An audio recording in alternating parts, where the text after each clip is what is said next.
Hello and welcome everyone to this video. आज की video में हम डिस्कस करेंगे सिक्योरिटी वैल्यूएशन चैप्टर के आगे के क्वेश्चंस। लास्ट पार्ट तक हमने क्वेश्चन नंबर 24 तक डिस्कस कर लिए थे। आज हम कंटिन्यू करेंगे विद क्वेश्चन नंबर 25। चलिए पढ़ लेते हैं क्वेश्चन क्या कह रहा है। ABC Limited has rupees 300 million 12% bonds outstanding with 6 years remaining to maturity. This means company के पास आउटस्टैंडिंग बॉन्ड्स हैं। रेट कितना है उन बॉन्ड के ऊपर? 12% का और 300 मिलियंस के टोटल आउटस्टैंडिंग बॉन्ड्स हैं इन दिस कंपनी। मेच्योरिटी के लिए टाइम पीरियड कितना रहता है अभी? 6 years. Since interest rates are falling, ABC Limited is contemplating of refunding these bonds with a 300 million issue of 6-year bonds carrying a coupon rate of 10%. Issue cost of the new bond will be 6 million and the call premium is 4%. 9 million being the unamortized portion of issue cost of old bonds can be written off no sooner than the old bonds are called off. Marginal tax rate of ABC Limited is 30%. You are required to analyze the bond refunding decision. आपको याद होगा हमने दो decisions के बारे में पढ़ा था। द फर्स्ट वन वाज कि आपको बॉन्ड की लाइफ एक्सटेंड करनी चाहिए या नहीं, और दूसरा था हमारे पास बॉन्ड रिफ़ंड कर देना चाहिए या नहीं। ये वाला एक डिसीजन था जिसको हम बोलते थे बॉन्ड रिफ़ंडिंग डिसीजन। इसमें आपसे बॉन्ड रिफ़ंडिंग के बारे में पूछा हुआ है कि बॉन्ड जो है वो हमें रिफ़ंड करना चाहिए या नहीं करना चाहिए। तो मैंने आपको क्या चीज़ बताई थी कि हम बॉन्ड रिफ़ंड कब करेंगे? जब हमें दिख रहा है कि आज कंपनी में जो आउटस्टैंडिंग बॉन्ड्स हैं, ठीक है, विद 12% का इंटरेस्ट रेट। ये जो 12% का इंटरेस्ट रेट है ये लग रहा है किसके ऊपर? हमारी जो आउटस्टैंडिंग बॉन्ड की वैल्यू है उसके ऊपर, ठीक है। अब मार्केट में एक्चुअली क्या हो गया ना, आपने जब बॉन्ड्स इशू किए थे, आपने मान लीजिए 12 ईयर्स के लिए बॉन्ड इशू किए थे, ठीक है। 6 ईयर्स आपके ऑलरेडी लैप्स हो चुके हैं, बचे हुए हैं आगे के 6 साल। अब मार्केट में क्या सिचुएशन अराइज हो रही है कि इंटरेस्ट रेट आपका फॉल हो गया। This means interest rate is now 10%। Question में आपको जो दिया हुआ है वही मैं यहाँ पे आपको बता रही हूँ कि 10% का इंटरेस्ट रेट हो चुका है। 12% का इंटरेस्ट रेट चल रहा था बट नाउ इट इज़ 10% क्योंकि इंटरेस्ट रेट मार्केट में फॉल हो गया। ऑब्वियस सी बात है, 12 साल में इंटरेस्ट रेट कहाँ से कहाँ पहुँच जाएगा, कम हो जाएगा, ज़्यादा हो जाएगा, किसी को नहीं पता होता। तो अभी की सिचुएशन आपको दी हुई है कि इंटरेस्ट रेट हमारा फॉल होके हो गया है 10% का, ठीक है। तो अब हम क्या चीज़ सोचेंगे? हम सोचेंगे कि भाई अगर मैं ये वाले बॉन्ड्स कंटिन्यू ही रखता हूँ, क्योंकि अभी 6 साल तो बचे हुए हैं इन बॉन्ड्स के ऊपर, ठीक है, 6 साल बचे हुए हैं। मैं अगर यही बॉन्ड्स कंटिन्यू करता हूँ, ठीक है, तो क्या मुझे इंटरेस्ट रेट 12% पे देना पड़ेगा? Answer is yes. बट अगर मैं ये वाले बॉन्ड्स को रिडीम कर लूँ, ठीक है, ये वाले बॉन्ड्स मैं रिडीम कर लूँ और जो न्यू इंटरेस्ट रेट है जो अब मार्केट में चल रहा है 10% का, उस रेट पे मैं न्यू बॉन्ड्स इशू कर दूँ। क्योंकि देखो, अगर मैंने आज एक बॉन्ड इशू किया है फॉर 12 ईयर्स, ठीक है, यानी कि मुझे इन पैसों की ज़रूरत होगी आगे आने वाले 12 साल के लिए। बट मैं क्या कह रही हूँ, मुझे 6th ईयर में 6 साल ऑलरेडी बीत चुके हैं, 6 साल अभी बचे हैं। अब 6th ईयर एंड पे मैं बैठ के ये सोच रही हूँ कि मुझे आगे आने वाले 6 साल के लिए ये वाले जो बॉन्ड्स हैं इन्हें कंटिन्यू करना है या नहीं, न्यू बॉन्ड्स तो नहीं इशू कर देने चाहिए क्योंकि इंटरेस्ट रेट हो गया है कम, ठीक है। यानी पैसे तो मुझे चाहिए ना, अभी आगे आने वाले 6 साल हैं इसमें भी मुझे ये पैसे चाहिए, ठीक है। यानी मुझे क्या करना पड़ेगा, अगर मैं इन्हें रिफ़ंड कर भी देती हूँ, ठीक है, ये वाले बॉन्ड्स अगर मैं रिफ़ंड कर भी लेती हूँ तो भी मुझे न्यू बॉन्ड्स तो इशू करने पड़ेंगे। वो न्यू बॉन्ड्स कौन से रेट पे इशू होंगे? 10% की रेट से इशू होंगे, ठीक है। कितने टाइम पीरियड के लिए इशू होंगे? ऑब्वियसली जब मेरे ओरिजिनल बॉन्ड्स जो हैं वो 12 साल की मेच्योरिटी के वाले थे, ठीक है, जिसमें से कि 6 साल ऑलरेडी बीत चुके हैं, 6 साल बचे हुए हैं। यानी मुझे फ़ंड्स की रिक्वायरमेंट कितने टाइम पीरियड के लिए है? अब आगे आने वाले 6 साल के लिए। यानी इनकी जो लाइफ होगी, जो मैं न्यू बॉन्ड्स इशू करूँगी, उनकी लाइफ कितनी होगी? 6 ईयर्स की होगी, ठीक है। अब ऊपर ऊपर से अगर देखा जाए तो आप क्या सोचोगे, देखो कंपनी सोचेगी कि मार्केट में इंटरेस्ट रेट चल रहा है 10% का, मुझे देना पड़ रहा है 12%, यार ये बॉन्ड्स रिफंड कर देती हूँ और न्यू बॉन्ड्स इशू कर देती हूँ, यही सोचेगी। क्योंकि उसे क्या दिख रहा है यहाँ पे, अपना फ़ायदा दिख रहा है कि भाई अभी इंटरेस्ट रेट चल रहा है 10% का और मुझे देना पड़ रहा है, फिर भी मतलब मार्केट में इंटरेस्ट रेट 10% का होते हुए भी मुझे अपने बॉन्ड्स पे 12% का इंटरेस्ट रेट देना पड़ रहा है। तो उसे अभी इसी चीज़ में फ़ायदा दिख रहा होगा, अगर ऊपर ऊपर से कंपनी देख रही होगी तो, कि भाई मुझे बॉन्ड रिफ़ंड कर देने चाहिए। बट इतना ईजी नहीं है, क्योंकि एक तरीके से आप ऐसे समझ लो, बॉन्ड रिफंडिंग एक प्रोजेक्ट ही है जो कंपनी टेकअप करेगी अब, ठीक है ना। तो प्रोजेक्ट आप किस बेस पर डिसाइड करते हो कि आपको टेकअप करना चाहिए या नहीं, आप देखते हो कि आपको उसमें फ़ायदा हो रहा है या नुकसान हो रहा है, ठीक है। अब ऊपर ऊपर से देखने में तो इसमें फ़ायदा ही लग रहा है, ये ट्रांजैक्शन बहुत सही लग रही है कि भाई अभी तो कंपनी में 12% का रेट देना पड़ रहा है, मार्केट में 10% चल रहा है, इनको वापस करो इनके पैसे, 10% वाले रेट पे पैसे उठा लो। लेकिन सिर्फ इंटरेस्ट रेट ही एक एस्पेक्ट तो होता नहीं है, ठीक है।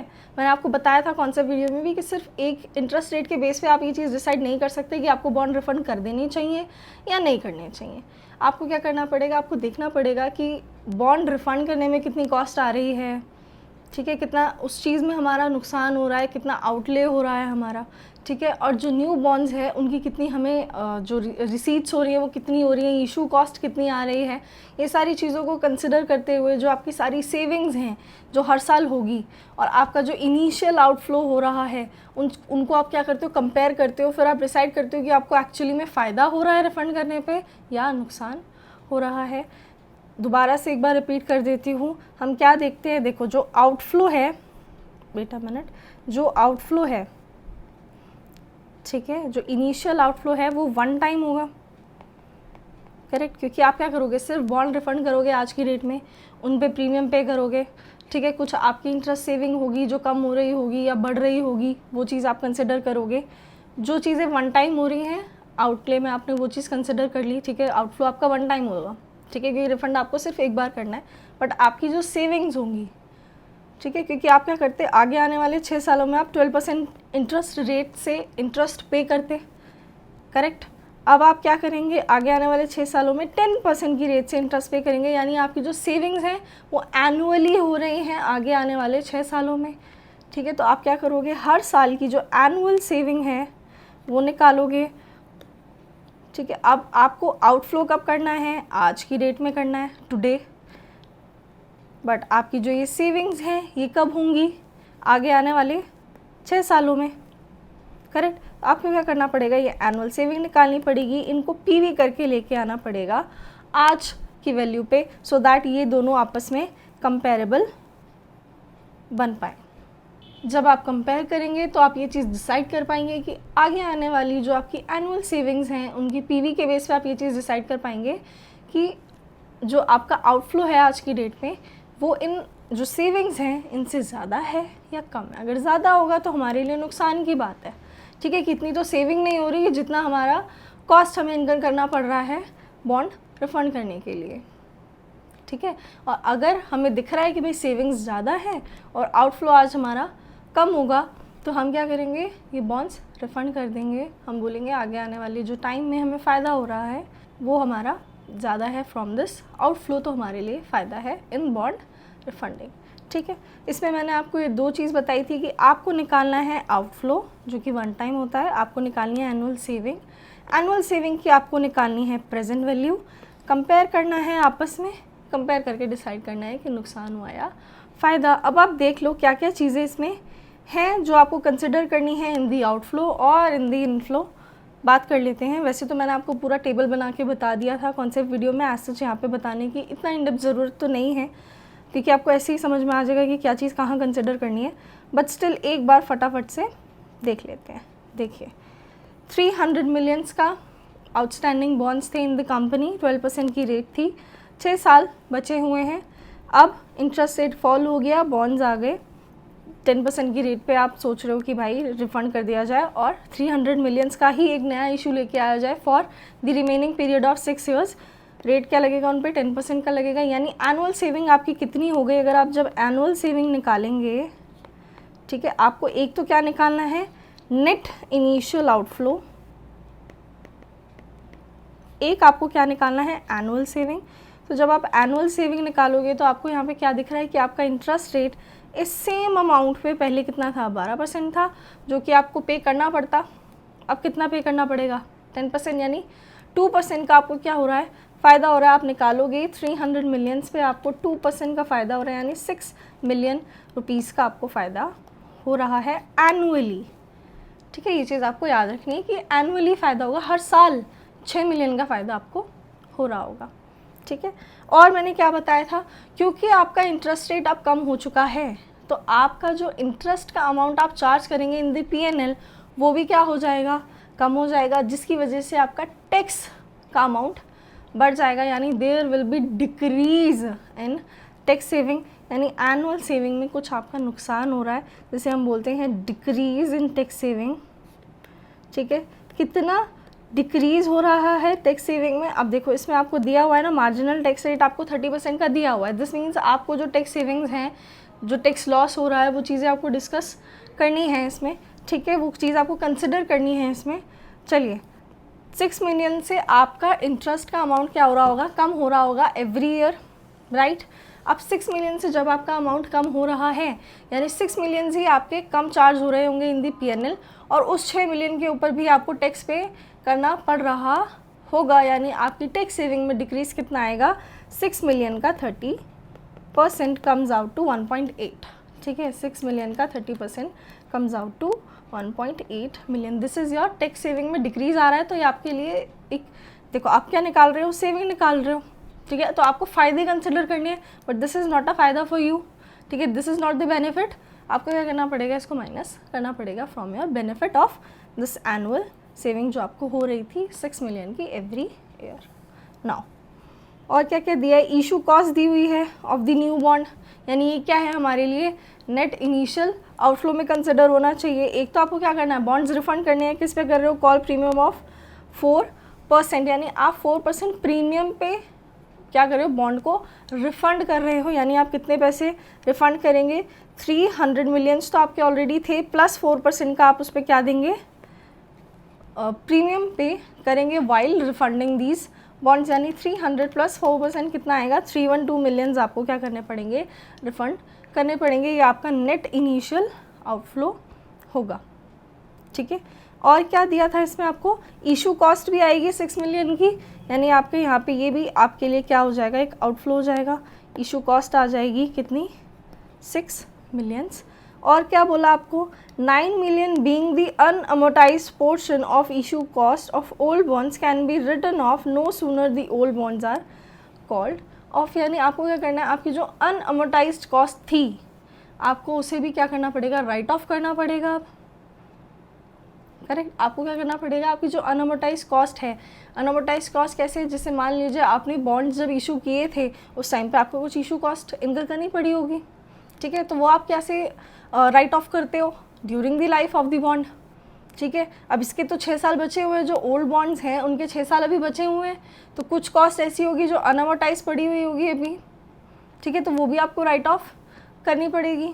एक तो देखो ये नेट इनिशियल आउटफ्लो है, आपको बॉन्ड रिफ़ंड करने पड़ेंगे 312 के, जो आप न्यू बॉन्ड्स इशू करेंगे उसमें आपकी इशू कॉस्ट आएगी 6 की, लेकिन आपको क्या है, पैसे रिसीव भी तो होंगे। जब आप इशू करेंगे बॉन्ड्स तो आपको पैसे रिसीव होंगे, यानी वो क्या है आपके लिए आउटफ्लो नहीं है, दिस इज़ इनफ्लो, तो आपको आउटफ्लो में से माइनस करना पड़ेगा। ये भी आपका वन टाइम इनफ्लो है। ठीक है, यानी आपको क्या होगा, आपको पैसे रिसीव होंगे क्योंकि आपने क्या किया, बॉन्ड्स इशू किए हैं। तो बॉन्ड्स इशू की आपको जो रिसीट्स हैं वो होंगी कितनी, 300 मिलियंस की। ये इशू कॉस्ट ऐड होगी एंड बॉन्ड का जो आपको जब आपने बॉन्ड इशू किए हैं, न्यू बॉन्ड जो आपने इशू किए हैं उनके बदले में आपको पैसे रिसीव हो जाएंगे। करेक्ट, कितने, 300 मिलियन। अनअमोर्टाइज कॉस्ट की बात कर लेते हैं।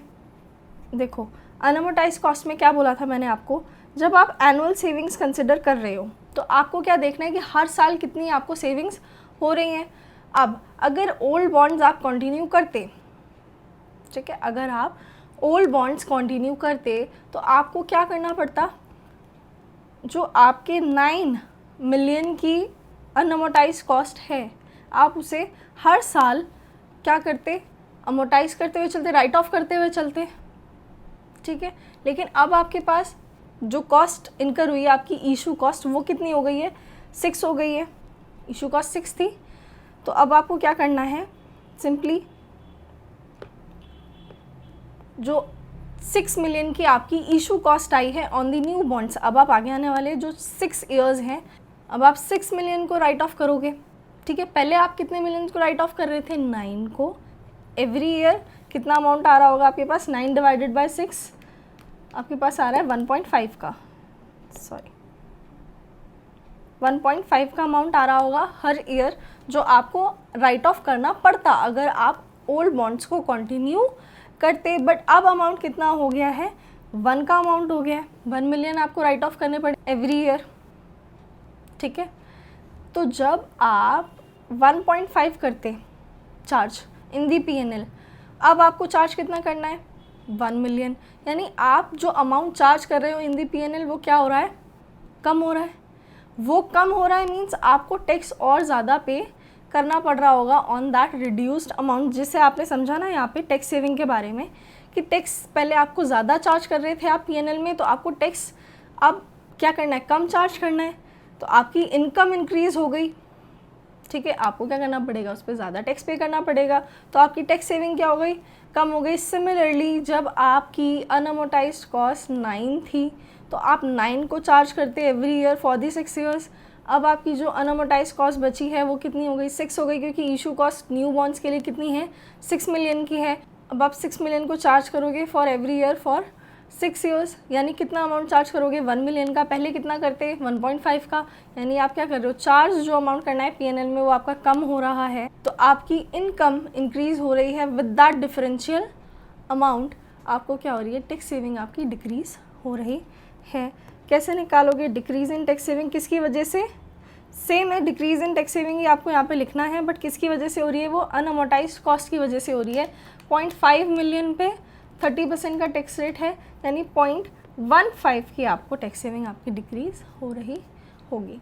ठीक है, एक अब जो अनअमोटाइज्ड कॉस्ट है अब आप वो चार्ज कर दोगे इन दी PNL।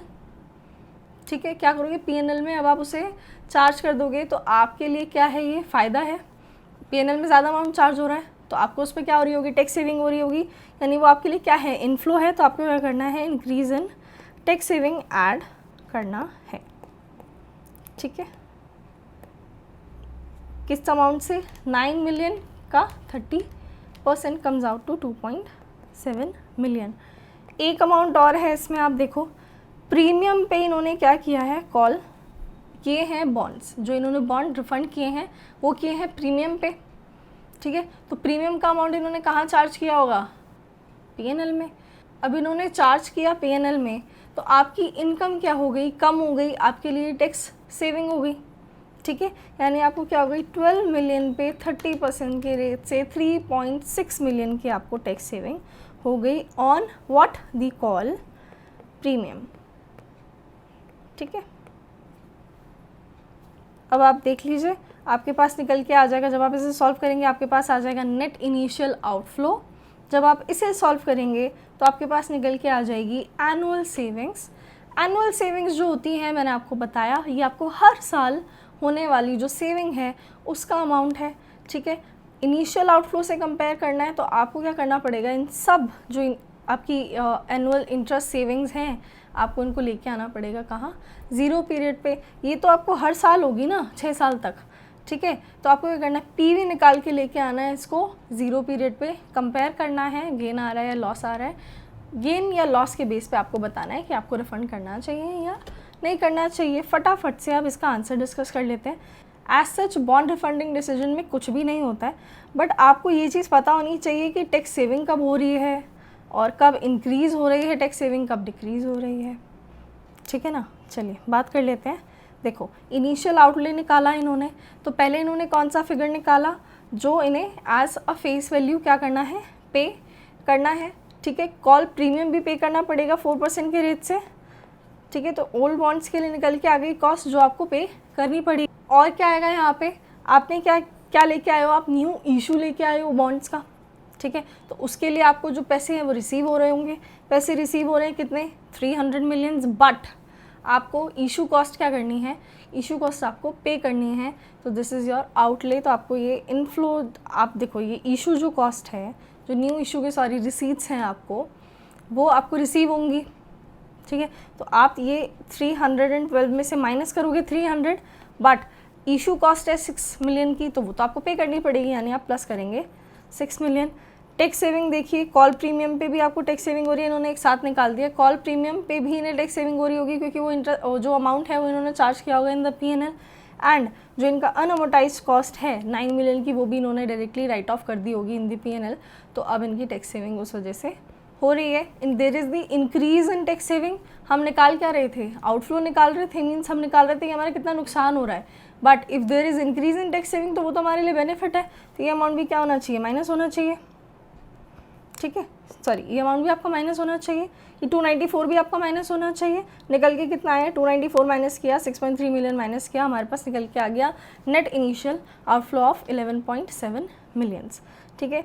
सेविंग की बात करी थी हमने, 2% की सेविंग हो रही है, ठीक है। और क्या हो रहा है, इंटरेस्ट एंड अमोटाइजेशन, जो हमारा जो अमोटाइजेशन का मैंने आपको बता दिया था, अनअमोटाइज कॉस्ट आपकी 9 की जगह 6 हो रही है, तो ये इन्होंने यहाँ पे निकाल दिया। और जो इंटरेस्ट की टैक्स सेविंग थी वो इन्होंने यहीं पे ही ऐड करके आपको दिखा दिया। आप अलग अलग भी दिखा सकते हो, साथ में भी दिखा सकते हो, ठीक है। इन्होंने निकाला, इनके पास आ रही है एनुअल नेट सेविंग निकल के आ रही है 4.05, ठीक है। आपको क्या करना है, एन्युटी फैक्टर से मल्टीप्लाई करना पड़ेगा, क्योंकि हर साल आपको सेम अमाउंट सेव होगा, ठीक है। तो एन्युटी फैक्टर से मल्टीप्लाई करके प्रेजेंट वैल्यू निकल सकती है क्या, आंसर इज यस। निकाला हमने, हमारे पास निकल के आ रहा है 19.30 मिलियन की सेविंग्स, ठीक है। आउटफ्लो हमने ऊपर निकाला था 11.7 मिलियन, फ़ायदा दिख रहा है, कितना फ़ायदा हो रहा है हमारा, 7.60 मिलियंस का फ़ायदा हो रहा है। तो हम क्या डिसीजन लेंगे कि बॉन्ड रिफंड कर देंगे चाहिए। इन्होंने यहाँ पे लिख दिया the bond should be refunded.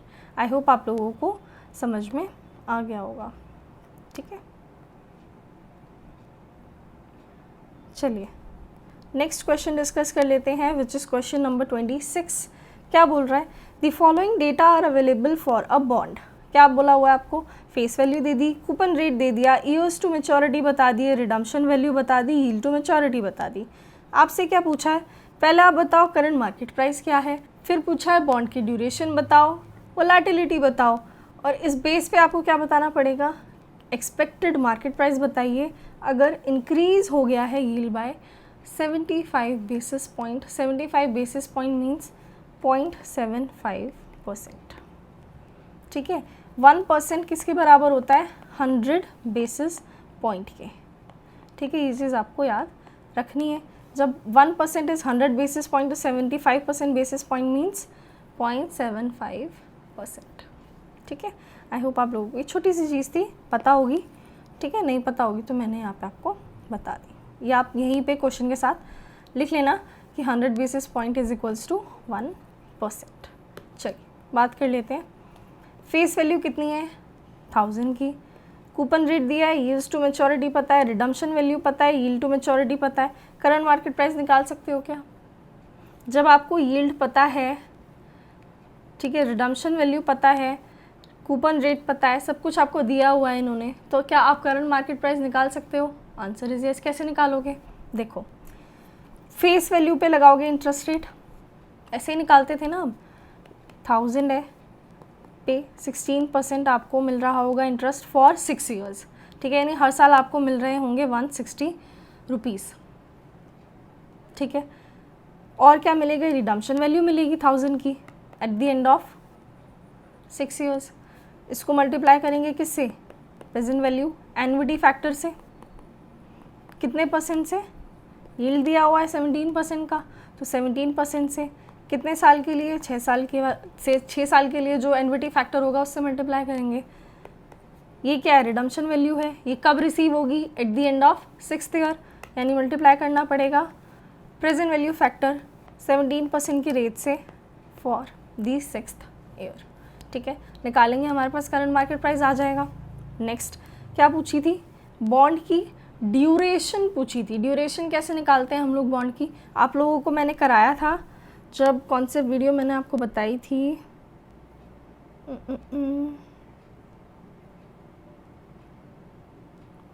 देखो, जब मैंने आपको कौन सा वीडियो में बताया था, तो मैंने आपको बॉन्ड ड्यूरेशन का फॉर्मूला बताया था। क्या बोला था मैंने आपको वहाँ पे?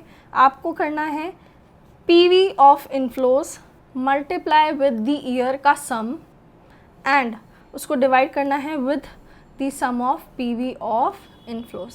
ठीक है, ये चीज़ मैंने आपको बताई थी। यानी आपको क्या करना है, सिंपल एक टेबल बनाना है जिसमें आप क्या करेंगे, देखो मैं वहीं पे बता देती हूँ आपको। आपसे वोलेटिलिटी भी पूछिए तो आप ये फॉर्मूला अभी देख लो। यहाँ पे बॉन्ड ड्यूरेशन को अगर आप डिवाइड कर देते हैं विद 1 + YTM का रेट, तो आपके पास निकल के आ जाती है बॉन्ड वोलेटिलिटी।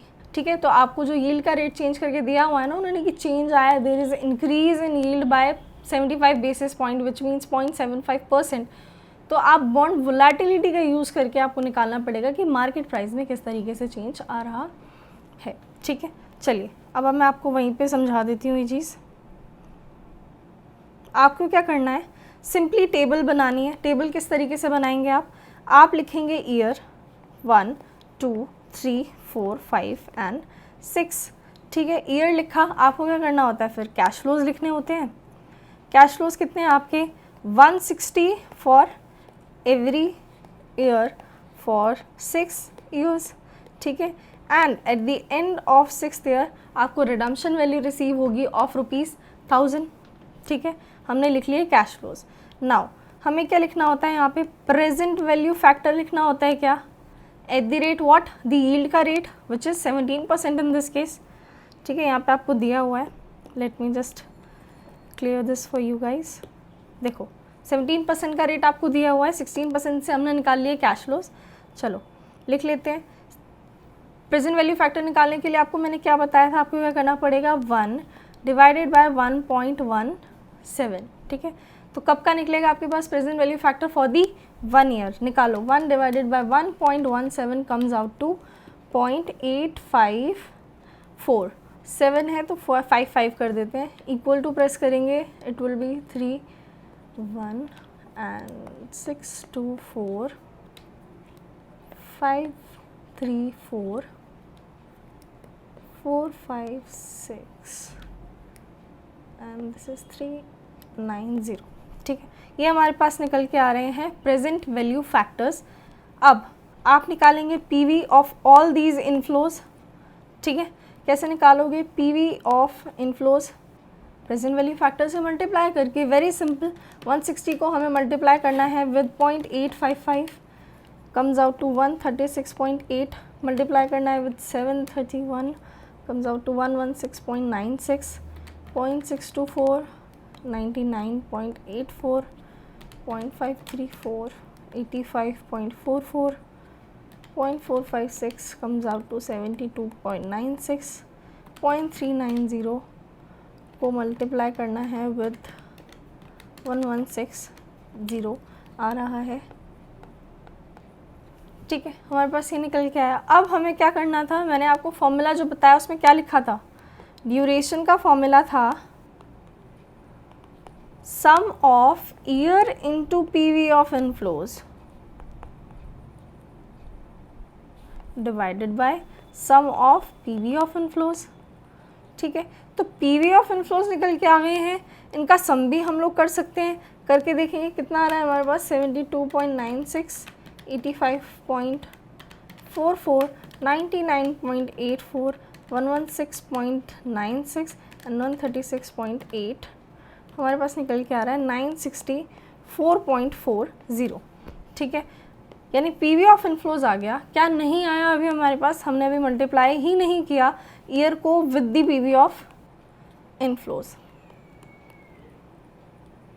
ठीक है, यानी अब हमें क्या करना है, हमें मल्टीप्लाई करना है 1 को विथ 136.08, 2 को करना है विद 116.96। सिमिलरली हमें ईयर को मल्टीप्लाई करना है विद ऑल दीज इनफ्लोज। ठीक है, अब हम करेंगे, कैसे आएगा, फर्स्ट ईयर का तो सेम ही आएगा, 1 से ही मल्टीप्लाई करना है।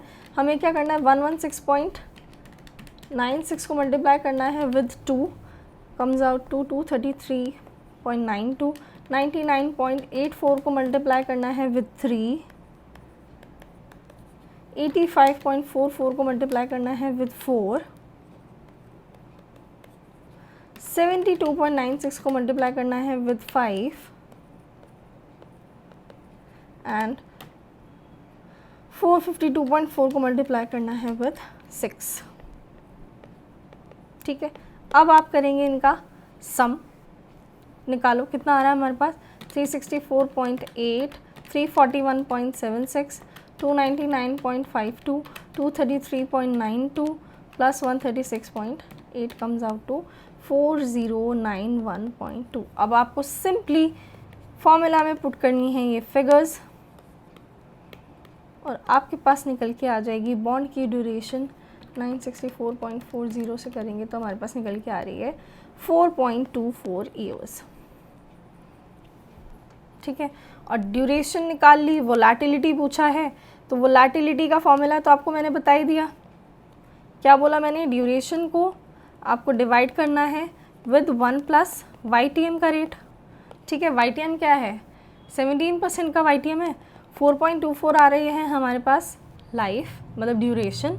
ठीक है, और 1 प्लस YTM कितना है 0.17, कर दो कितना आ रहा है 4.24 divided by 1 plus 0.17 comes out to 3.6239 का आपके पास आ रही है वोलेटिलिटी। ठीक है, एक बार फटाफट से आप इसका स्क्रीनशॉट ले लेना सो दैट आप लोगों को पता हो कि टेबुलर फॉर्मेट में क्या आपका फॉर्मेट रहना चाहिए, आपको किस तरीके से टेबल्स बनाने हैं। वैसे तो आपको ये चीज़ आती भी होगी, समझ आ गई होगी, बट ठीक है कभी कभी भूल जाते हैं तो आप ये इसका स्क्रीनशॉट ले सकते हो, ले लो और इस चीज़ को आप प्रैक्टिस में ले आना सो दैट आप लोगों को ड्यूरेशन निकालते टाइम, कॉन्वेक्सिटी निकालते टाइम, जो भी चीज़ें हैं ये निकालते टाइम कोई भी डिफ़िकल्टी फेस ना करनी पड़े। फॉर्मूला कुछ अलग ही दिया होता है स्टडी मैट में, फिर आप कंफ्यूज होते रहते हो, उसमें कोई फ़ायदा नहीं है। फटाफट से एक बार हम सॉल्यूशन पे आ जाते हैं ऑफ क्वेश्चन नंबर 26। एक बस वो पॉइंट रह गया कि 75 बेसिस पॉइंट में चेंज आएगा, तो अगर 75 बेसिस पॉइंट का चेंज आएगा इन द यील्ड तो क्या मार्केट प्राइस हो जाएगी, वो हम देख लेते हैं। देखो क्वेश्चन नंबर था हमारे पास 26। देखो जी, ये चीज़ मैंने आपको बता दी थी मार्केट प्राइस निकालने के लिए, आपने निकाल लिया मार्केट प्राइस। ड्यूरेशन निकालने के लिए इन्होंने भी पूरा टेबुलर फॉर्मेट में किया है पूरा सॉल्व, एंड इनके पास बॉन्ड ड्यूरेशन निकल के आ गई, हमारी भी आ गई थी। इसके बाद इन्होंने निकाली है वोलेटिलिटी। ठीक है, वोलेटिलिटी भी इनके पास निकल के आ गई, हमारे पास भी सेम अमाउंट आ रहा था।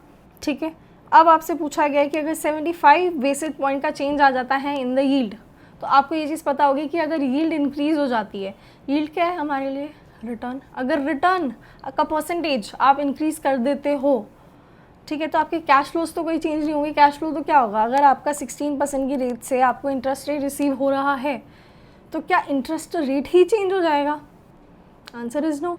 आप अपने रिटर्न का परसेंटेज चेंज कर रहे हो, दैट डजेंट मीन कि कंपनी अपने बॉन्ड का जो इंटरेस्ट रेट है वो ही चेंज कर देगी, वो तो उसमें तो कोई चेंज नहीं आएगा।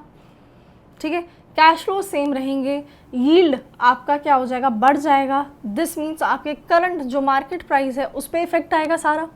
ठीक है, आपके यील्ड के इंक्रीज़ होने का सारा इफेक्ट कहाँ आएगा, आपके मार्केट प्राइस के ऊपर। मार्केट प्राइस पे क्या इफेक्ट आएगा, आप अपनी रिटर्न की परसेंटेज बढ़ा रहे हो, कैश फ्लो सेम रह रहे हैं, तो आप क्या करोगे, उसके लिए कम प्राइस पे करना पसंद करोगे आप बॉन्ड के लिए। ठीक है, सो दैट आपका रिटर्न बढ़ जाए। ठीक है, सिंपल है। यहाँ पे क्या हो रहा है, यील्ड आपका इंक्रीज़ हो रहा है। ठीक है, तो क्या होगा, इसकी वजह से आपका मार्केट प्राइस कम हो जाएगा। वोलेटिलिटी कितनी थी, 3.63 की वोलेटिलिटी थी।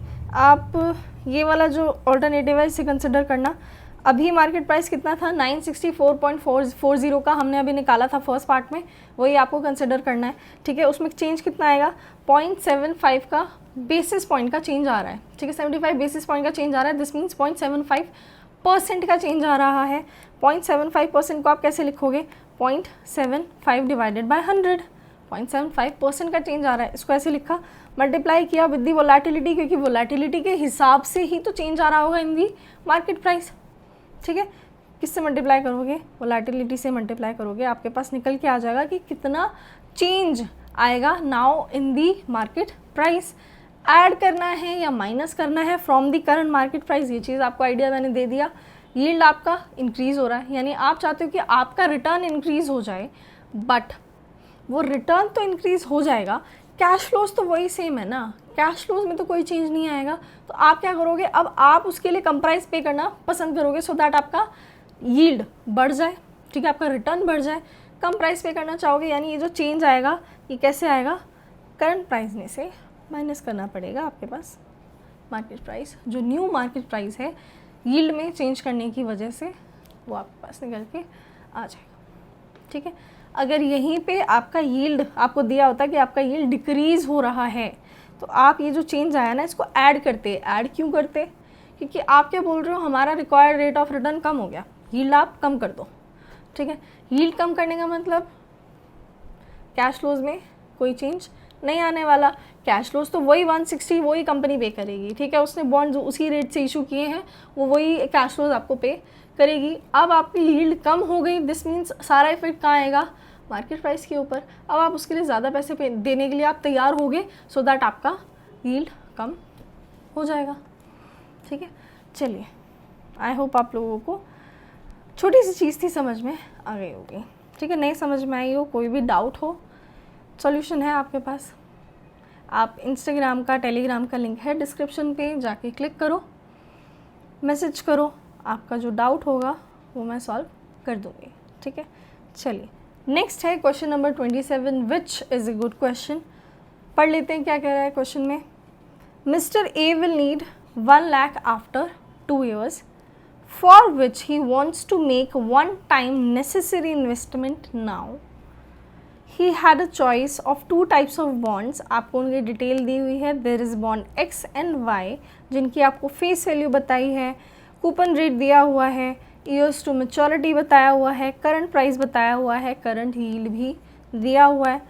Advise Mr. A whether he should invest all his money in one type of bond or he should buy both the bonds, and if so, in which quantity. Assume that there will not be any call risk or default risk. देखिए, 2 साल के बाद उन्हें वो 1 लाख रुपए की requirement होगी, means 2 साल के लिए उनका फंड क्या है, ऐसे ही पड़ा हुआ है। अब उन्होंने क्या सोचा, बॉन्ड्स में इन्वेस्ट किया जाए, तो उनको 2 ऑप्शंस दिए गए, एक दिया गया बॉन्ड एक्स का, एक दिया हुआ बॉन्ड वाई का, ठीक है। बॉन्ड एक्स में आप देखो ईयर्स टू मैच्योरिटी कितना है, 1 year। बॉन्ड वाई में ईयर्स टू मैच्योरिटी कितना है, 4 years। तो अगर इन्होंने अपना सारा पैसा उठा के बॉन्ड एक्स में लगा दिया, उसकी मैच्योरिटी कितनी है, 1 साल की, यानी 1 साल बाद उन्हें उनके पैसे वापस मिल जाएंगे, ठीक है। अब बाकी के बचे हुए 1 साल के लिए उनका फंड फिर से आइडल हो गया, उसका कोई फ़ायदा नहीं है। अगर सारा का सारा पैसा बॉन्ड वाई में लगा दिया, ठीक है, सारा का सारा पैसा उठाया और बॉन्ड वाई में लगा दिया, तो उसकी मैच्योरिटी कितनी है, 4 साल की है। अब तो फंड ब्लॉक हो जाएगा 4 साल के लिए, ठीक है। यानी कि उनको क्या करना पड़ेगा, ना तो वो पूरा पैसा उठा के बॉन्ड एक्स में लगा सकते हैं, ना वो पूरा पैसा उठा के बॉन्ड वाई में लगा सकते हैं, उन्हें प्रोपोर्शनेटली अमाउंट लगाना पड़ेगा in both of these bonds, ठीक है। इसके लिए हमने कॉन्सेप्ट पढ़ा था बॉन्ड इम्यूनाइजेशन का, ठीक है, कि हम जितने टाइम पीरियड के लिए हमारा फंड आइडल पड़ा हुआ है, हम सिर्फ उस टाइम पीरियड के हिसाब से देख लेते हैं कि हमें कितना पोर्शन किस बॉन्ड में लगाना चाहिए, सो दैट हमें 2 साल के बाद हमें हमारा पैसा वापस मिल सके, ठीक है। इम्यूनाइजेशन का जो कॉन्सेप्ट था उसमें मैंने आपको ये सारी चीज़ें बताई थी, एक बार मैं दिखा भी देती हूँ आपको। सिक्योरिटी वैल्यूएशन में ये रहा बॉन्ड इम्यूनाइजेशन।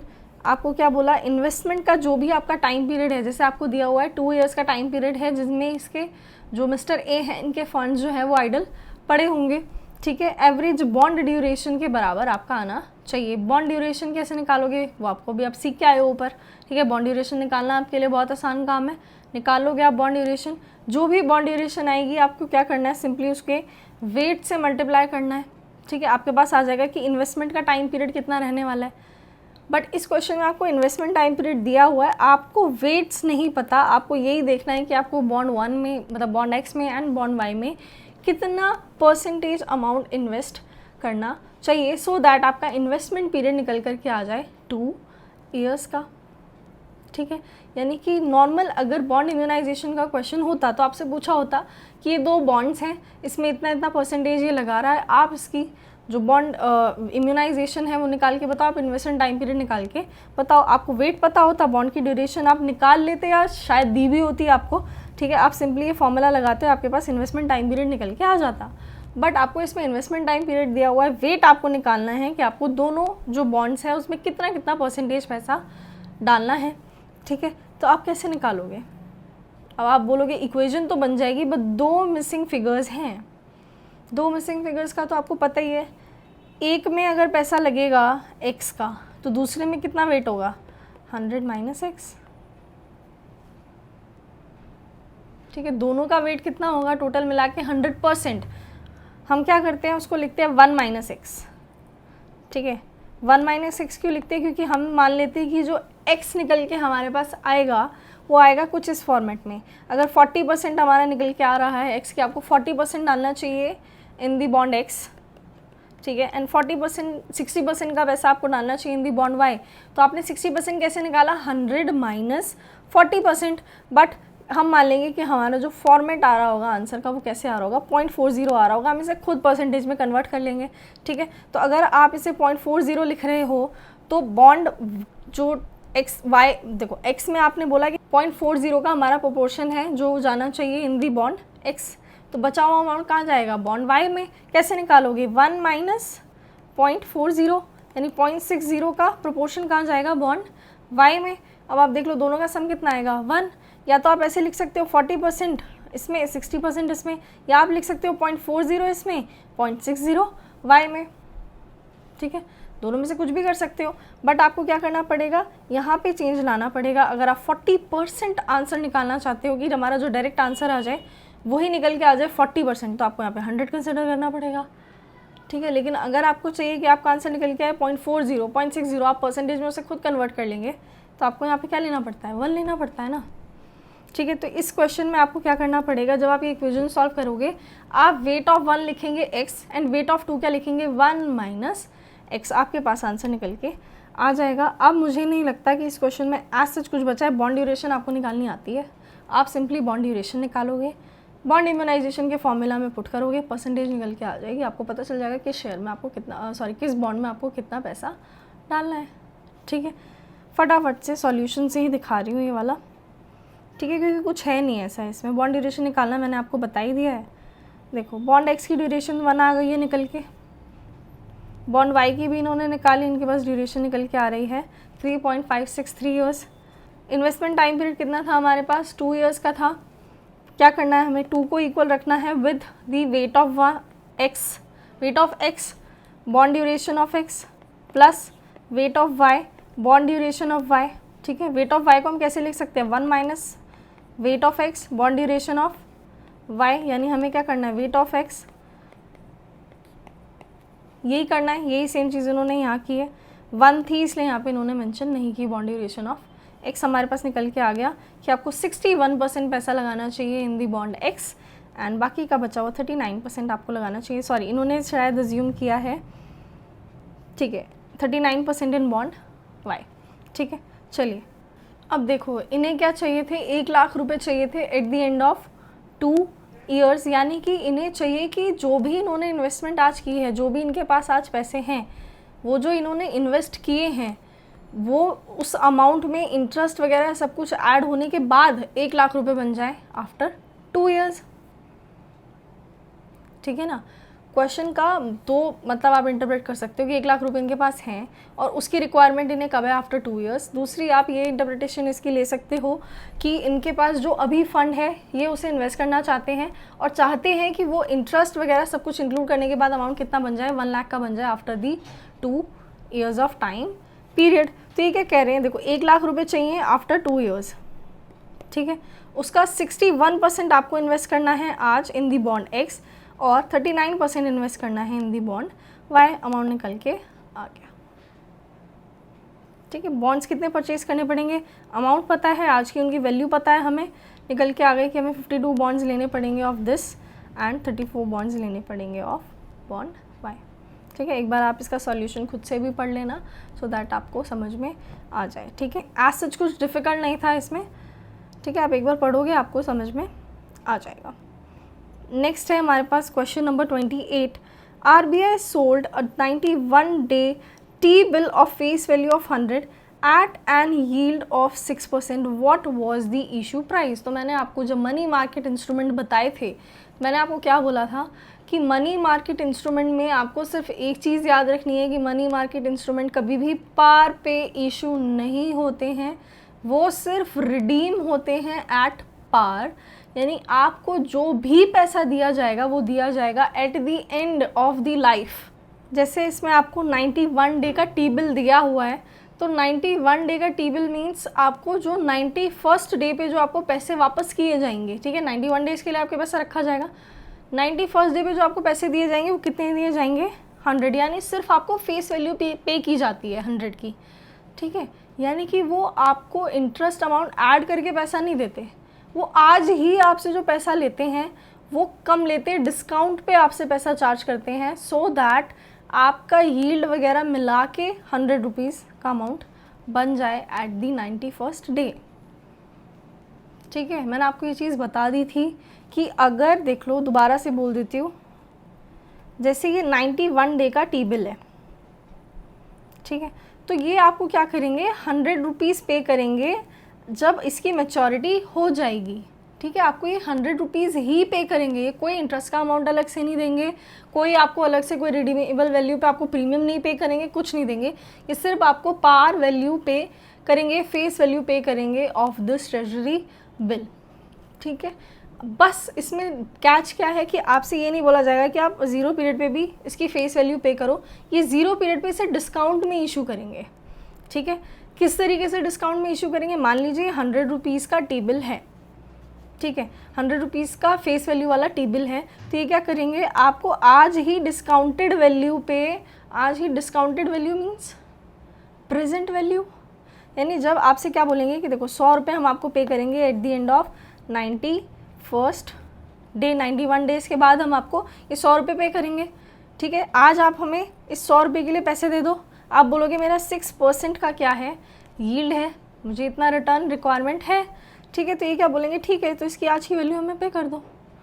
यानी आपको क्या करना पड़ेगा, इस 100 रुपये की प्रेजेंट वैल्यू निकालनी पड़ेगी यूजिंग दिस 6% का रेट। ये 6% का रेट कैसा होगा, पर एनम बेसिस पे होगा। आपको इंटरेस्ट कितने दिन से आपको डिस्काउंट करना है, आप ये देखो 91 डेज से करना है, तो आपको क्या करना पड़ेगा, 6% को कन्वर्ट करना पड़ेगा into the rate which is for 91 days, ठीक है। तो आपको क्या करना पड़ेगा, 6% को मल्टीप्लाई करना पड़ेगा विद 91 डिवाइडेड बाय 360। इस तरीके से आपका रेट कन्वर्ट हो जाएगा into the rate for 91 days. आप इससे क्या करेंगे, डिस्काउंट पे लेके आ जाएंगे, 0 पीरियड पे आपको पता चल जाएगा आपको इसकी कितनी वैल्यू आज की डेट में पे करनी चाहिए। क्वेश्चन में पूछा क्या है आपसे, आपको बोला है इशू प्राइस क्या होना चाहिए, ये तो मैंने आपको सिखाया। चलो फटाफट से आंसर पे देखते हैं क्या बोल रहे हैं।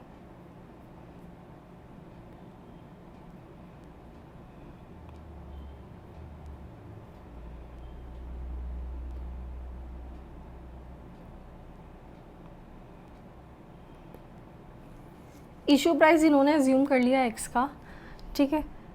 क्या बोल रहे हैं, ये 6% का इंटरेस्ट रेट हमें रिसीव होगा। आप इतना सब करने के बजाय आप क्या कर सकते हो, देखो 100 रुपीज़ की क्या है, फेस वैल्यू है, इसको डिस्काउंट करके लेके आना है कहाँ पे, 0 पीरियड पे, ठीक है। किस रेट से डिस्काउंट करेंगे, 1 + 6 को कैसे लिखते हैं हम, 0.06 कन्वर्ट करेंगे फॉर दी 91 डेज़ का रेट में कन्वर्ट करना था, ठीक है। हमारे पास निकल के आ जाएगा क्या, इसको डिस्काउंट कर देंगे हम, हमारे पास निकल के आ जाएगा इशू प्राइस, ठीक है। निकाल के बता देती हूँ, 0.06 है इंटू 91 डिवाइडेड बाय 365। देखो इसे हमने सॉल्व किया, हमारे पास निकल के आ रहा है 1 + 0.014996, ठीक है। निकालेंगे कितना आएगा, 1 + 100 डिवाइडेड बाय 1.01496 निकल के आ रहा है हमारे पास 98.53, ठीक है। इतना ये एक्स अज्यूम करो, इसको ये सब करने से अच्छा है आप अपना जो आपका बेस है उसी पे स्टिक करो। आपका बेस क्या कह रहा था कि आपको 100 रुपये मिलेंगे at the end of 91 days, ठीक है। हमें पता करना है आज की वैल्यू कितनी है। कमर्शियल बिल के केस में ये एक मनी मार्केट इंस्ट्रूमेंट है, मनी मार्केट इंस्ट्रूमेंट रिडीम होता है एट पार, इशू होता है एट डिस्काउंट, यानी हमें क्या करनी है, डिस्काउंटेड वैल्यू निकालनी है। डिस्काउंट का मतलब क्या होता है, प्रेजेंट वैल्यू निकालनी है।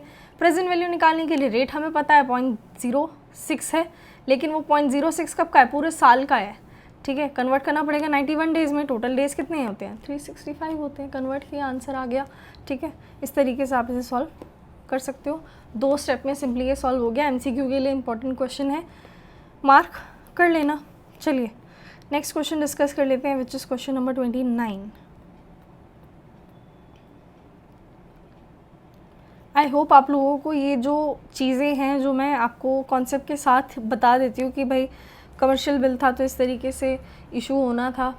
ठीक है, डिस्काउंट पे बोलते हैं कि इशू होता है तो पार पे रिडीम होता है, आप इसको डिस्काउंट करके लेके आओ। तो मेरे हिसाब से आप लोगों को ये चीज़ें समझ में आ रही होंगी। नहीं आ रही हैं तो प्लीज़ ये चीज़ मुझे बता देना, और आ रही है और आप चाहते हो कि भाई इसी तरीके से जो कॉन्सेप्ट के साथ ही ये चीज़ें डिस्कस हों तो आप मुझे बता देना, वरना बता देना कि ICI का जो सॉल्यूशन है आप सिर्फ वही डिस्कस करो तो मैं आपको वही समझा दूँगी।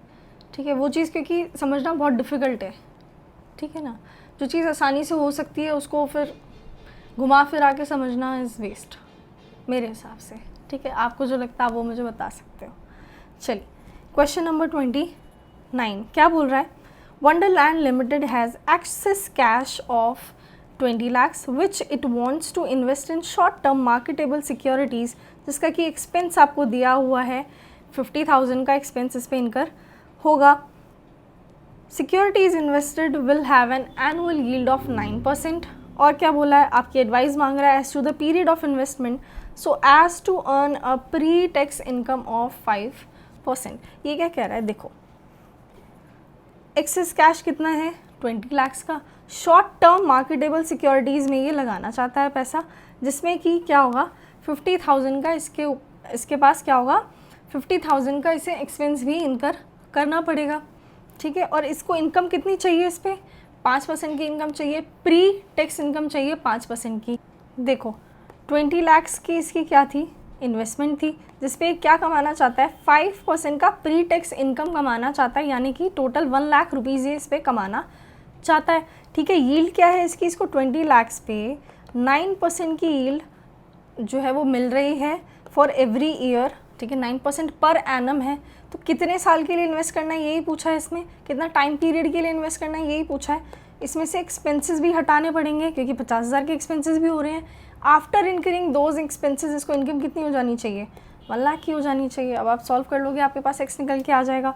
सेकंड आपसे क्या पूछ रहा है, ये मिनिमम पीरियड बताइए for the company to break even its investment expenditure over the time value of money. यानी क्या कहना चाह रहा है कि आपको बताना है कि ब्रेक इवन पॉइंट कब आ जाएगा। ठीक है, यानी ये 1 लाख रुपए कमा रहा है यहाँ पे। ठीक है, कौन है ये, वंडरलैंड लिमिटेड जो कंपनी है, कितना कमा रही है 1 लाख रुपए फर्स्ट पार्ट में कमाना चाहती थी।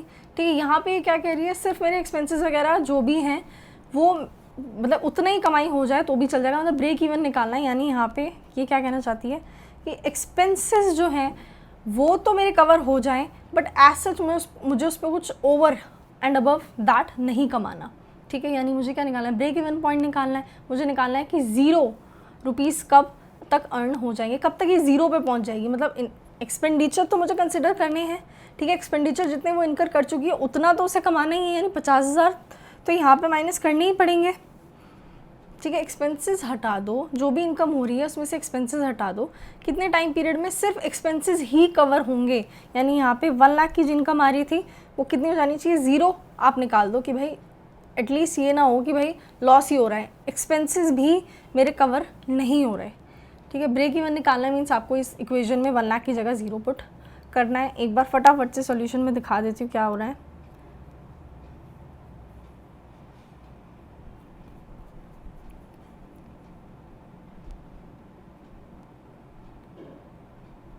देखो इसको इनकम कितनी चाहिए, 1 लाख रुपए चाहिए। कब चाहिए, 20 लाख पे से 9% का रिटर्न मिल रहा है फॉर एवरी ईयर। ठीक है, पीरियड निकालना है, एक्स का पीरियड है डिवाइडेड बाय 12 इन्होंने किया है, सो दैट आपको पता रहेगा। देखो ये 9% इसको मिल रहा है पर एनम बेसिस पे। ठीक है, आप यहाँ पे सिंपली एक्स भी लिख सकते थे। ठीक है, आपका आंसर कितना निकल के आता है मैं बता देती हूँ आपको। 20 लाख पे आप 9% की इनकम होती, 20 लाख इंटू 9%, ये आता आपके पास 1,80,000 into x is equals to 1,50,000, ठीक है। एक्स आपके पास आ जाता 1,50,000 divided by 1,80,000 comes out to 0.833। ये जो 0.8333 है, ये आपको ये तो समझ में आ रहा होगा, ये 1 साल तो नहीं है, 1 साल से कुछ कम का टाइम पीरियड है, ये 1 साल तो नहीं है, 1 साल से कुछ कम का टाइम पीरियड है। अगर 1 ईयर होता तो 1 आ जाता ना, यहाँ पे x 1 आता, 2 आता, 3 आता, बट ये क्या आ रहा है 0.833 आ रहा है, ठीक है। यानी आपको क्या करना पड़ेगा, इसे मल्टीप्लाई करना पड़ेगा विद 12, क्योंकि ये जो है आपका ईयर्स में आंसर आ रहा है, 0.833 ईयर्स आपके आंसर में आ रहा है। आपको इसे मंथ्स में कन्वर्ट करना है, आप इसे मल्टीप्लाई करेंगे विद 12, आपके पास निकल के आ जाएगा 10 मंथ्स, ठीक है ना। आप ऐसे भी कर सकते थे। ब्रेक इवन निकालना है, मींस ये 1 लाख की जगह आपको पुट करना है 0, क्योंकि ब्रेक इवन का मतलब ये है कि एक्सपेंडिचर तो ये जो इनकर हो रहे हैं ये तो कवर हो जाए, बट आज सच मुझे ओवर एंड अबव कुछ नहीं कमाना, मीन्स 0 होगी इसकी इनकम। कब तक ये ब्रेक इवन पे पहुंच जाएगी, 3.33 मंथ्स इसका आंसर आ रहा है।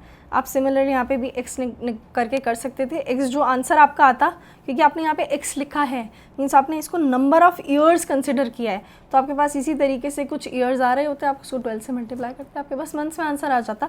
सिंपली अगर आप 0.833 भी लिख के आते, ईयर्स करके लिख के आते, तो वो गलत नहीं होता, वो आंसर ठीक है, बट आप उसको मंथ्स में कन्वर्ट करके आना, क्योंकि लिखा हुआ है क्वेश्चन में कि इसे शॉर्ट टाइम पीरियड के लिए ही इन्वेस्टमेंट करनी है, तो मे बी उसकी ऐसी एक्सपेक्टेशन होंगी कि the time period will be less than 1 year, तो मंथ्स में आंसर 4 रहे होंगे, तो आप उसको मंथ्स में निकाल के आ जाना। कुछ नहीं करना तो उसे मल्टीप्लाई बाय 12 ही है, ठीक है। 1 सेकेंड लगेगा बट आपके मार्क्स बच जाएंगे, तो बेटर यही रहेगा कि आप 0.833 को कन्वर्ट करके आ जाना 12 से। इतना कष्ट करने की ज़रूरत नहीं है, p डिवाइडेड बाय 12 इतना सोचने की ज़रूरत नहीं है, क्योंकि आंसर आपका 2, 3, 4 भी आ सकता है, ईयर्स में भी आ सकता है, ठीक है ना। अगर नहीं आता है 0.833 आ रहा है, तो हम समझ जाएंगे कि आंसर ईयर्स में नहीं है, मंथ्स में, हम उसे मल्टीप्लाई बाय 12 करके निकाल देंगे कितने मंथ्स आ रहे हैं। तो ऐसा टेंशन लेने की कोई ज़रूरत नहीं है, सिंपल जितना रख सकते हो उतना सिंपली आप उसे सॉल्व करके आ जाना, ठीक है। नेक्स्ट क्वेश्चन देख लेते हैं क्या कह रहा है। नेक्स्ट क्वेश्चन है, G company limited issued commercial paper worth 10 crore as per following details. Date of issue दी है, डेट ऑफ मैच्योरिटी दी है, नंबर ऑफ डेज दिए हैं, इंटरेस्ट रेट बताया है। आपसे पूछा गया है what was the net amount received by the company on the issue of commercial paper. Same लग रहा है क्या क्वेश्चन, वो टी बिल वाला। इशू प्राइस निकालना है, इशू प्राइस निकाल के हमें पता चल जाएगा इसे क्या करना है, 10 करोड़ के कमर्शियल पेपर इशू करने हैं, ठीक है। उसकी डिस्काउंटिंग वैल्यू निकाल लोगे आज की, पता चल जाएगा कितना इसे पैसा रिसीव होने वाला है ऑन दिस इशू। देख लो, बिल्कुल सेम क्वेश्चन है। अगर आप बेस नहीं हिलाओगे आपको दोनों आंसर में कोई भी डिफरेंस नज़र नहीं आएगा, ठीक है। अगर बेस सेम है ना, आपका आंसर बिल्कुल सेम है। देख लो क्या किया है इन्होंने, 91 डेज़ का टाइम पीरियड था, रेट आपको दिया हुआ था 91 डेज़ के लिए था, कन्वर्ट कर लिया रेट को, सिंपली डिस्काउंट किया है इसको, ठीक है। यहाँ से देख लो चाहे तो, क्योंकि मैंने आपको इस तरीके से बताया था, इस फॉर्मेट में लिखवाया था आंसर। 12% है, कन्वर्ट कर लिया इसको, 12.04% को इन्होंने कन्वर्ट कर लिया 91 डेज़ के रेट में, डिस्काउंट किया, आंसर आ गया हमारे पास, जो इसकी रिसीट्स होंगी ऑन द कमर्शियल पेपर का इशू, ठीक है। बेस सेम है, यहाँ पे आंसर भी आपका निकल के आ जाएगा। नेक्स्ट है हमारे पास लास्ट क्वेश्चन है, which is question number 31, which is a good question. आपको ये मैंने समझा दिए थे सारे कॉन्सेप्ट उसके, आपको याद होंगे तो आपको क्वेश्चन समझने में कुछ भी डिफ़िकल्टी नहीं आएगी। Question number 31, bank A enter into a repo for 14 days with bank B. 14 days का टाइम पीरियड है, 10% गवर्नमेंट ऑफ इंडिया बॉन्ड्स हैं, 2028 रेट आपको दिया हुआ है, 8 करोड़ की उसकी वैल्यू आपको बताई हुई है। अज्यूमिंग दैट की क्लीन प्राइस जो है वो आपको दिया हुआ है 99.42 and initial margin be 2%, days of accrued interest be 262 days. You are required to determine the dirty price. Dirty price के लिए मैंने आपको बता दिया था, आपको सिंपली क्या करना है, क्लीन प्राइस में अगर आप ऐड कर देते हैं इंटरेस्ट जो ऑलरेडी अक्रू हो चुका है, अगर आप वो ऐड कर देते हो तो आपके पास क्या आ जाता है, डर्टी प्राइस निकल के आ जाता है। ठीक है, इंटरेस्ट अक्रूड कैसे निकालोगे, 262 डेज ऑलरेडी हो चुके हैं टू दिस इशू। ठीक है, 262 डेज ऑलरेडी हो चुके हैं, इंटरेस्ट रिसीव नहीं हुआ है, तो 262 डेज़ का जो अक्रूड इंटरेस्ट होगा वो आप कैलकुलेट करेंगे, क्लीन प्राइस में ऐड करेंगे, आपके पास डर्टी प्राइस निकल के आ जाएगा। आपसे पूछा है रिपेमेंट कितनी होगी एट दी मैच्योरिटी। देखो, रिपेमेंट एट दी मैच्योरिटी निकालने के लिए सबसे पहले आपको पता होना चाहिए, देखो रिपेमेंट एट मैच्योरिटी में क्या क्या आपको मिलेगा, आपने जो पैसा इन्वेस्ट किया वो आपको वापस मिलेगा। ठीक है, यानी आपको जो स्टार्ट प्रोसीड्स हैं, कुछ याद आ रहा होगा आपको कॉन्सेप्ट वीडियो में, अगर आपने देखा होगा पार्ट 3 में लास्ट जो डिस्कशन थी वो हमारी थी इसको लेके। ठीक है, जितना मुझे याद है, ऐसा नहीं होगा तो मैं आपको अब जाके देख लेना एक बार कमेंट सेक्शन में, मैंने स्पेसिफिकली मैं उसको फिर पिन कर दूंगी कि वो डिस्कशन कहीं और है, मैं आपको टाइम स्टैम्प फिर उस वीडियो का दे दूंगी, आप जाके देखना। मैंने आपको बताया था कि आपको कुछ स्टार्ट प्रोसीड्स होते हैं वो भी आपको वापस करे जाएंगे, क्योंकि आपसे क्या पैसे जो आपसे मांगे गए हैं, ठीक है, वो आपको वापस दिए जाएंगे, प्लस जो उस पर इंटरेस्ट मिल रहा होगा वो आपको दिया जाएगा, जो भी इंटरेस्ट बनता होगा वो दिया जाएगा, जो स्टार्ट प्रोसीड्स आपसे कलेक्ट की गई थी वो आपको वापस दी जाएंगी। तो सबसे पहले आपको पता होना चाहिए कि स्टार्ट प्रोसीड्स कितनी है। स्टार्ट प्रोसीड्स निकालने के लिए हमें डर्टी प्राइस पता होना चाहिए, जो कि हम ऑलरेडी निकाल चुके हैं, क्योंकि पैसा आपसे किस हिसाब से मांगा जाएगा, डर्टी प्राइस के हिसाब से मांगा जाएगा। उसमें से क्या हटाया जाएगा, इनिशियल मार्जिन हटाई जाएगी। ठीक है, बाकी का पैसा आपका मान लिया जाएगा कि इन्वेस्ट हो गया है इन दिस बॉन्ड्स। ठीक है, इस बॉन्ड्स में आपका पैसा इन्वेस्ट हो गया ऐसा मान लिया जाएगा, डर्टी प्राइस के रेट से आपको पैसा पे करना पड़ेगा। क्यों करना पड़ेगा ये सब मैं आपको डिस्कस कर चुकी थी आपके साथ, तो आपको वो चीज़ मुझे लगता है कि याद होगी। ठीक है ना, नहीं याद है आप जाके कॉन्सेप्ट देख लेना, वहाँ से आपको बिल्कुल क्लियर हो जाएगा कि क्या चीज़ किस लिए होती है। इंटरेस्ट का अमाउंट जो अक्रूड है क्लीन प्राइस में क्यों ऐड करना है, उसे डर्टी प्राइस क्यों बोलते हैं, स्टार्ट प्रोसीड्स जो है वो डर्टी प्राइस के रेट से क्यों निकालनी है, ये सब चीज़ें आपको समझ में वहाँ पे आ जाएंगी। स्टार्ट प्रोसीड्स निकाली, उस स्टार्ट प्रोसीड्स पे आपको इंटरेस्ट मिलेगा, स्टार्ट प्रोसीड्स भी मिलेंगे आपको वापस, प्लस उन पे आपको इंटरेस्ट मिलेगा कितने दिन के लिए, 14 डेज़ के लिए। ठीक है, और वो पैसा आपको वापस किया जाएगा। This will be your repayment at maturity. Number of days आपको बोला है 360 कंसिडर करने हैं। फटाफट से जाओ आंसर्स में, फटाफट एक बार देख लो।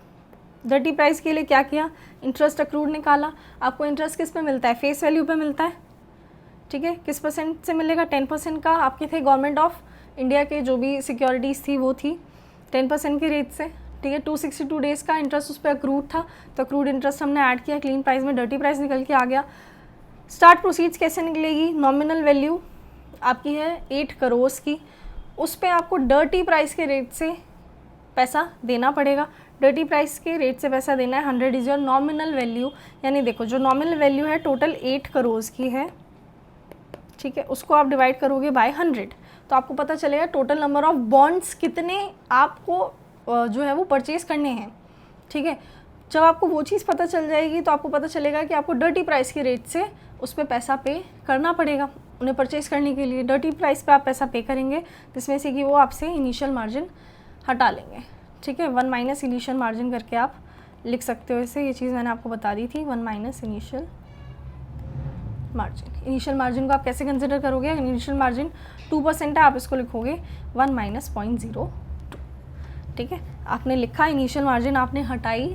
ठीक है, क्या किया आपने, सिंपली 8 करोड़ की नॉमिनल वैल्यू थी टोटल, आपने नॉमिनल वैल्यू से उसे डिवाइड किया, आपके पास निकल के आ गया कितने नंबर ऑफ बॉन्ड्स हैं, जो आपकी सिक्योरिटी है गवर्नमेंट ऑफ इंडिया सिक्योरिटी है वो कितने नंबर्स में है, आपने उसे मल्टीप्लाई किया विद डर्टी प्राइस, आपको पता चला कि आपको उनके लिए कितना प्राइस एक्चुअली में पे करना पड़ेगा। उसमें से उन्होंने क्या हटा ली, अपनी मार्जिन हटा ली, बाकी का पैसा इन्वेस्ट कर दिया इन दीज सिक्योरिटीज़। ये वाला पैसा इन्वेस्ट हो गया। ठीक है, जब ये पैसा इन्वेस्ट हो गया तो अब इस पर क्या होगा, आपको ये स्टार्ट प्रोसीड्स भी रिसीव होंगी। यानी आप कैसे लिख सकते हो, आप लिख सकते हो कि स्टार्ट प्रोसीड्स आपको रिसीव होंगी at the time of maturity, plus आपको स्टार्ट प्रोसीड्स पे क्या मिलेंगे, इंटरेस्ट क्या मिलेगा, इंटरेस्ट का पैसा रिसीव होगा। स्टार्ट प्रोसीड्स पे आपको क्या मिलेगा, रेपो रेट से पैसा मिलेगा। 14 डेज़ के रेपो रेट था 360, सॉरी रेपो जो ट्रांजेक्शन था वो 14 डेज़ के लिए था, 360 टोटल डेज़ थे, तो आपको रेपो रेट के हिसाब से पैसे मिल जाएंगे। ठीक है, आई डोंट थिंक आपको इसमें कोई भी डिफ़िकल्टी फेस करनी पड़ी होगी, आपको ये चीज़ समझ में आ गई होगी। ठीक है, रीपेमेंट के टाइम पे कितना पैसा पे करना है।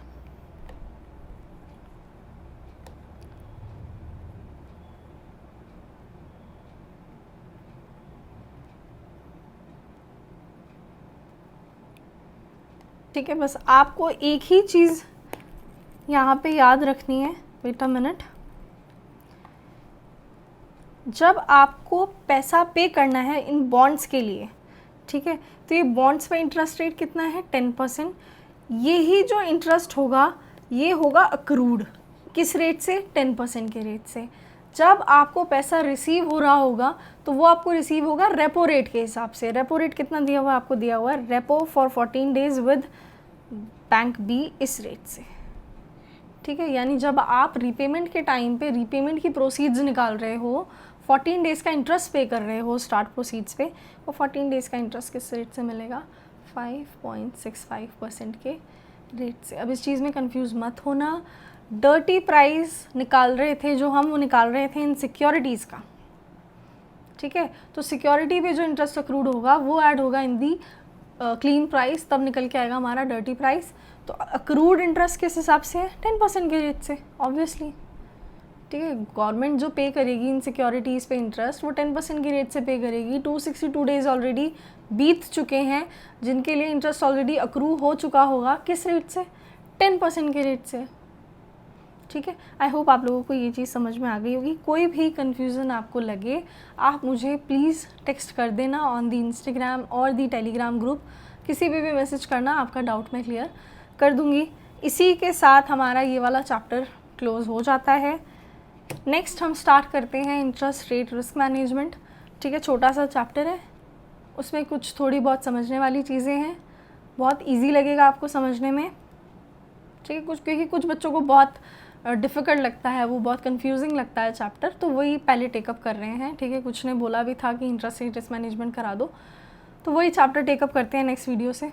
ठीक है, चलिए, आई होप आप लोगों को वीडियो पसंद आ रही हों, आपको चीज़ें समझ में आ रही हों। अगर आ रहे हैं तो प्लीज़ आप चैनल को सब्सक्राइब कर लेना, वीडियो को लाइक कर देना और मुझे कमेंट सेक्शन में ज़रूर बताना कि आपको वीडियोस कैसी लगी। आप पर्सनली भी बता सकते हो इंस्टाग्राम पे या टेलीग्राम पे, कहीं भी। चलिए, नेक्स्ट वीडियो में करते हैं नेक्स्ट चैप्टर स्टार्ट। तब तक के लिए गुड बाय, टेक केयर।